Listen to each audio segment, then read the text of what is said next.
you can now be an OFW in your own country. Kahit anuman po ang pinag-aralan nyo, anyone can actually be upskilled, reskilled in technology, and there are so many opportunities here in the Philippines.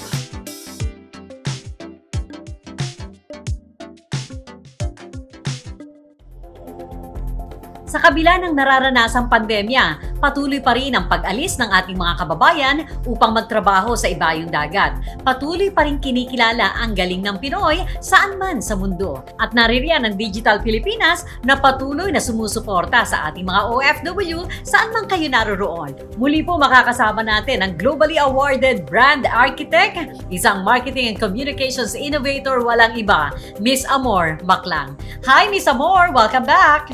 Hello, magandang umaga, magandang hapon, magandang gabi po sa inyo, Ma'am Susan, at sa ating mga kababayan from all over the world. Yung Digital Pilipinas, paano matutulungan ito ating mga kababayan? Paano sila mas lalong magiging aware o mulat sa kalagayan ngayon ng daigdig, lalo pat sinasabi ninyo na hindi na ito babalik sa dati?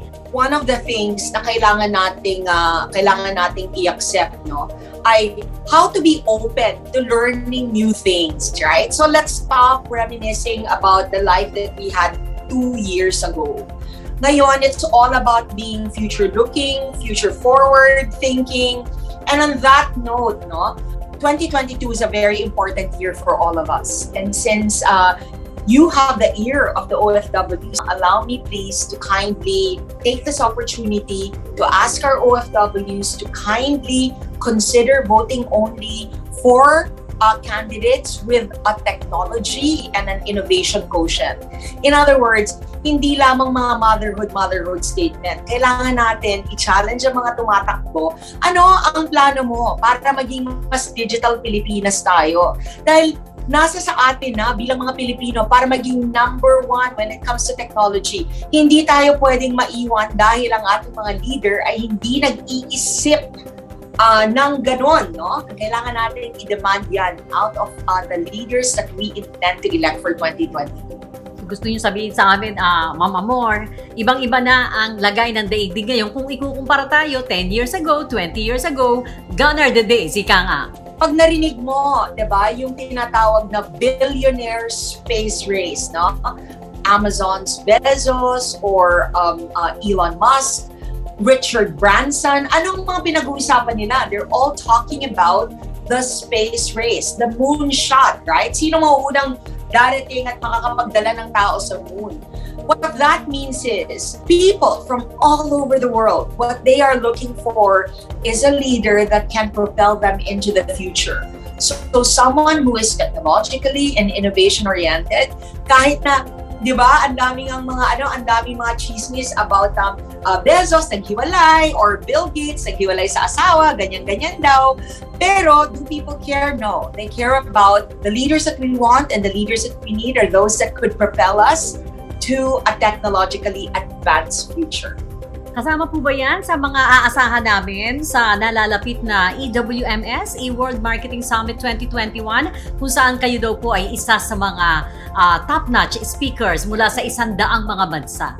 I am very, very honored.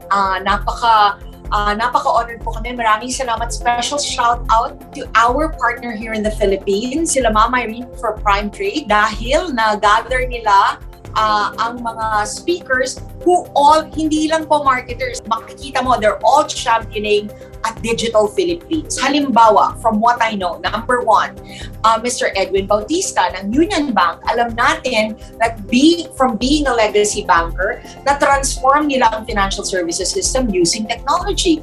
Isa pa po dyan ay si Ms. Nina Aguas ng Insular, right? At siya po ay nag-champion not just ng rights of women in the financial services sector, because women are usually very disenfranchised, but isa po sila sa mga pillars ng InsurTech sa bansa. Paggamit ng sachet, sinasachet na ngayon ang insurance. Hindi na dati na napakamahal, napakalaki, ngayon sinasachet na, and you can only use that with technology.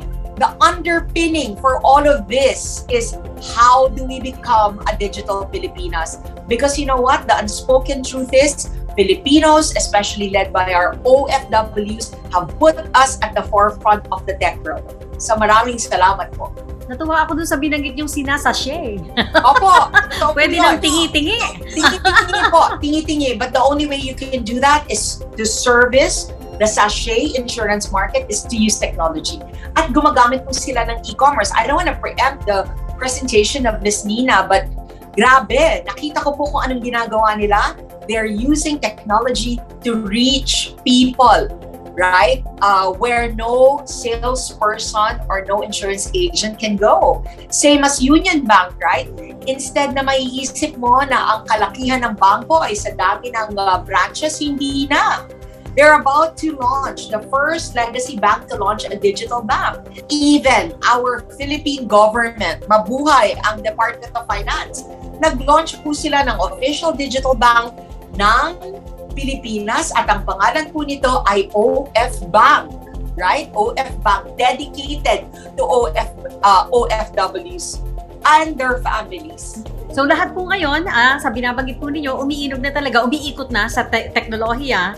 And sa marketing world, ang lagay na lang natin ngayon, nagbebenta, bumibili, at kung paano pamamaraan yan, iisa na lamang. Lalo pa, nito nag-pandemic, last year, nagsisimula, at patuloy na tumatakbo pa na may pandemya, ito na ang buhay natin ngayon, Ma'am Amor.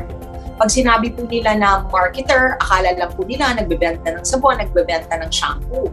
Pero I'll tell you something, ang marketer po ay kailangan nag-shape ng industriya. But you have to change the landscape of your industry. You have to make the future that you need, no? Whether it be in terms of regulations, or whether it's growing the market, pagtuturo ng mga bagong technologies, or tinatawag na mass adoption of technologies, napakalaki po ng responsibilidad ng mga marketers. And it cannot just be relegated to selling cups of coffee. Kasi yung mga leader po, marketers din. Yes! Kailangan ibenta rin nila ang kanilang mga sarili. Technology has changed the way we're looking at marketing. In other words, it's no longer just a marketer's function to market and advocate. So our other speakers like Ms. Nina Aguas and also Mr. Edwin Bautista are all presidents and CEOs. So it starts with the tone at the top, right? Hindi lamang. So yes, hindi lamang po siya pang-marketer. It's called enterprise marketing. Everyone has to think about how to engage, how to grow the market, how to speak to everyone. Never stop learning. Invest in yourself at the eWorld Marketing Summit 2021 happening online on November 6 and 7, 2021. Learn from over 100 international speakers, government leaders, C-suite executives, and academe. Get your tickets now at www.ewmsphilippines.com. Special gifts await early bird ticket holders. An important distinction must be made between neuromarketing and consumer neuroscience. The neuroscience of consumption allows us to understand the physiological reaction of the real perception of the value of what we like and don't like. And neuromarketing is the use of tools to do this analysis. Neuromarketing is not about convincing the consumer to buy something, and we are not going to be turned into zombies.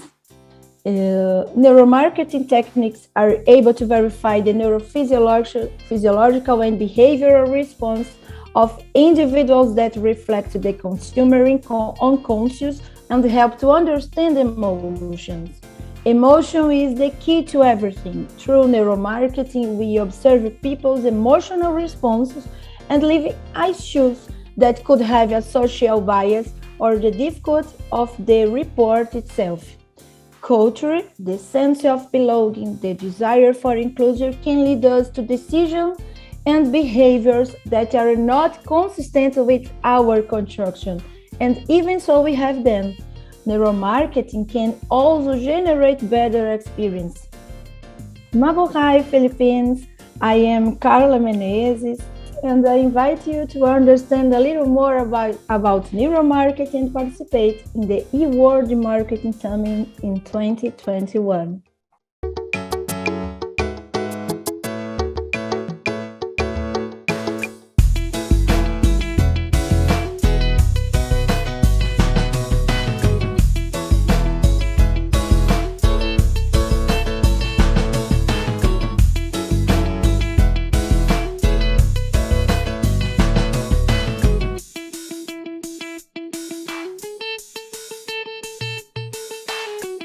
Itong nalalapit na eWorld Marketing Summit po na isa nga kayo sa mga speakers, pare-pareho ba ang profile natin? Maging sa ibang mga bansa, sa iba't ibang panig ng mundo, pare-pareho ba tayo? You know, there are differences and there are similarities, but for the most part, we celebrate our differences. Context and cultural differences play a very important role, for example, in how we market. So, you know, I can't speak for other regions, but the Philippines and ASEAN is certainly I'm very, very familiar with, especially when it comes to fintech and financial services. We are also, in a way, kind of very similar in profile to Africa.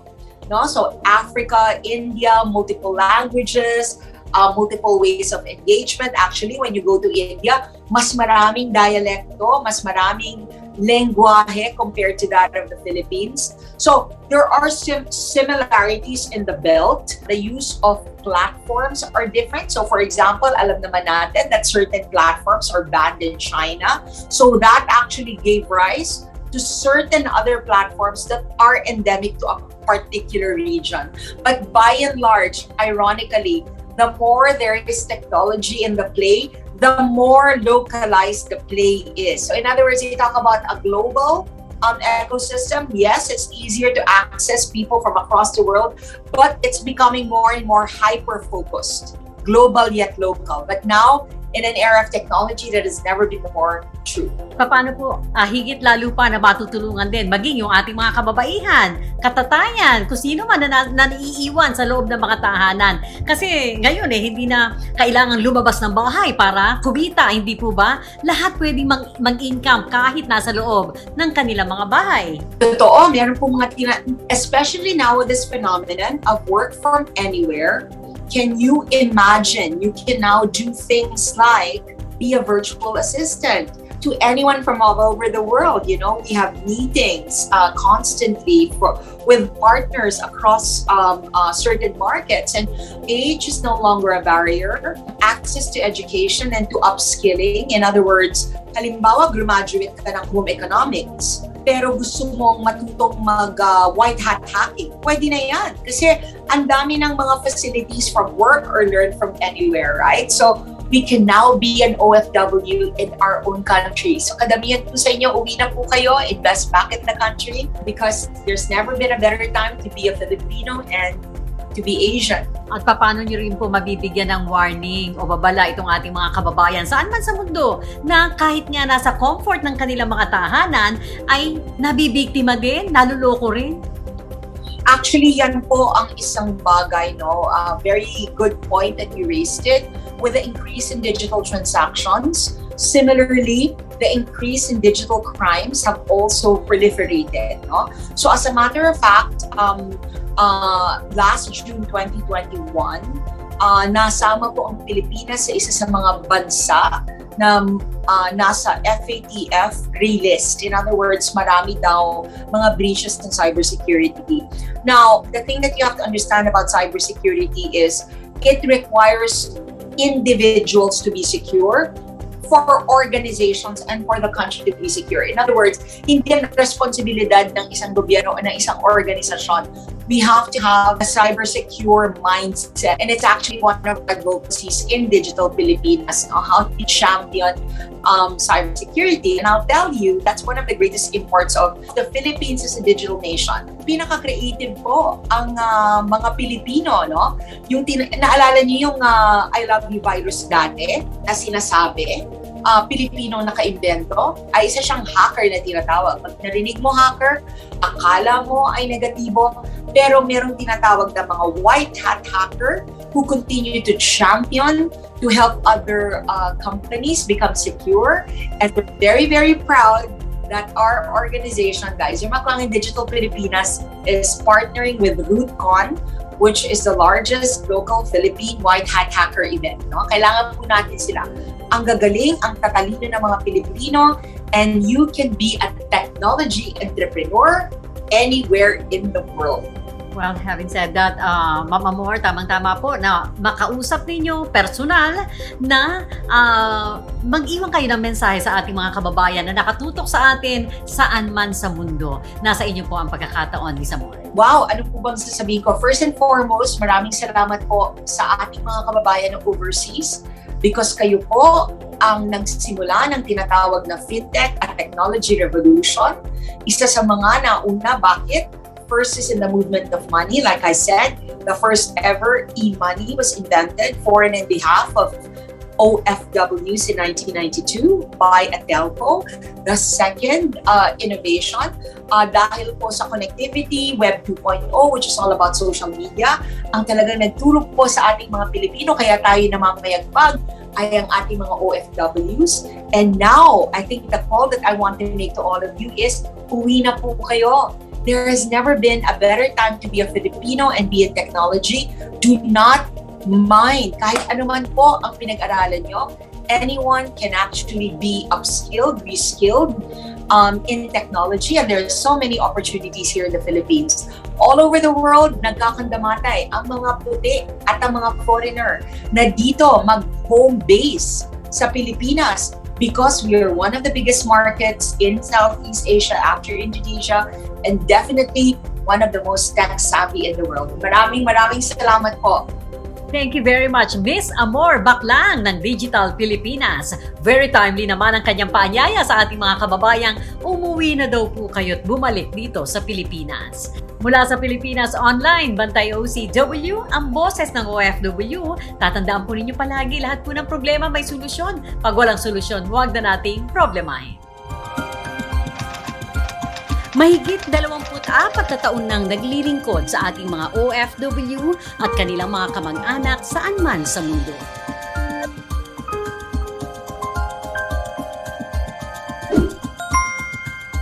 Maraming salamat po sa inyong patuloy na pagtitiwala at suporta sa Bantay OCW Foundation. Patuloy po tayong magtulong-tulong upang mas marami pa tayong matulungan. Follow us on YouTube, Facebook, and Twitter. Mula sa Inquirer.net, Inquirer Television, at Radyo Inquirer Online, sincerely yours, Susan K.